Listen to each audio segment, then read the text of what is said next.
नाज़रीन, बुलेटिन की शुरुआत में अवांखे ॼामशुर में ख़बर ॾींदासीं। रेंजर्स रिटायर्ड अहलकार के घर मां मुबैना फाव खाधल लाश हथ कयो आहे। अवांखे ॿुधाई पिया रेंजर्स के रिटायर्ड अहलकार जो घर मां मुबैना फाव खाधल लाश हथायो आहे।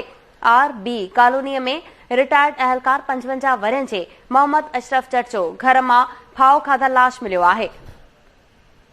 पुलिस जो चवणु आहे त आपघाती वाक़ियो लॻी रहियो आहे, वधीक जांच करे रहिया आहियूं। खबर अवांखे ॾियूं पिया ॼामशुर मां। रेंजर्स जे रिटायर्ड अहलकार जो घर मां फाव खाधल लाश हथायो आहे।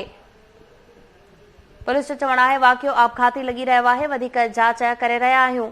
RB कॉलोनी में रिटायर्ड अहलकार 55 वरनि जे मोहम्मद अशरफ जट जो घर मां फाव खाधल लाश मिलियो।